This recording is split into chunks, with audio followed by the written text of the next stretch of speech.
দুর্ধর্ষ সব সমরাস্ত্রের পর এবার স্মার্টফোনের বাজারেও নিজের শ্রেষ্ঠত্ব প্রমাণের দৌড়ে নাম লেখাতে যাচ্ছে তুরস্ক।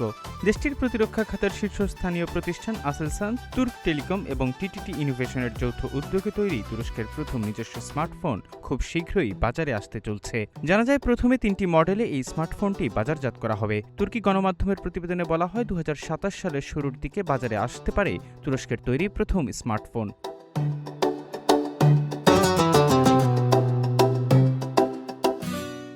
তুর্কি ওয়ার্ল্ড বিজনেস কাউন্সিলের চেয়ারম্যান আইদিন এরকোচ এবং ভাইস চেয়ারম্যান নিয়াজি বার্কতাস জানান, এই সিরিজে থাকবে সরকারি কর্মচারীদের জন্য একটি উচ্চমানের এনক্রিপ্ট করা বিশেষ মডেল, সাধারণ মানুষের জন্য একটি সাশ্রয়ী মডেল এবং একটি উন্নত প্রিমিয়াম সংস্করণ। ভূমিকম্পের মতো প্রাকৃতিক দুর্যোগ বা অন্যান্য জরুরি অবস্থায় যোগাযোগ চালু রাখতে 3টি ফোনেই স্যাটেলাইট অ্যান্টেনা যুক্ত করার পরিকল্পনা রয়েছে।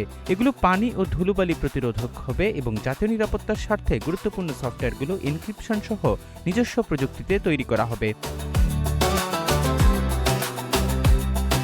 বিগত প্রায় 3 বছর ধরে চলা এই প্রকল্পের কাজ আসেলসান এবং তুর্ক টেলিকমের সহযোগিতায় আরও গতি পেয়েছে। এরকোচ জানান, সাধারণ ক্রেতাদের নাগালের মধ্যে রাখার পাশাপাশি প্রসেসিং পাওয়ার, মেমোরি ও ব্যাটারি লাইফের দিক থেকে আধুনিক মান বজায় রেখে ফোনগুলো ডিজাইন করা হচ্ছে। প্রকল্পের সবচেয়ে তাৎক্ষণিক অগ্রাধিকার হবে সরকারি কর্মচারীদের জন্য এনক্রিপ্ট করা মডেলটি, যার সরবরাহ সবার আগে শুরু হবে বলে আশা করা হচ্ছে। তুরস্কের প্রথম লক্ষ্য স্মার্টফোনগুলোকে দেশটির অভ্যন্তরীণ ডিজিটাল ইকোসিস্টেমে সংযুক্ত করা এবং স্থানীয়ভাবে তৈরি সফটওয়্যার দিয়ে শুরু করে পরবর্তীতে সম্পূর্ণ নিজস্ব অপারেটিং সিস্টেমে রূপান্তর করা। ডেভেলপাররা ডিভাইসগুলোর ইউজার ইন্টারফেসকে তুরস্কের নিজস্ব প্রযুক্তির বৈদ্যুতিক গাড়ি ব্র্যান্ড টগের ডিজিটাল ইকোসিস্টেম ও ইন্টারফেসের সাথে সামঞ্জস্যপূর্ণ করার জন্য কাজ করছেন।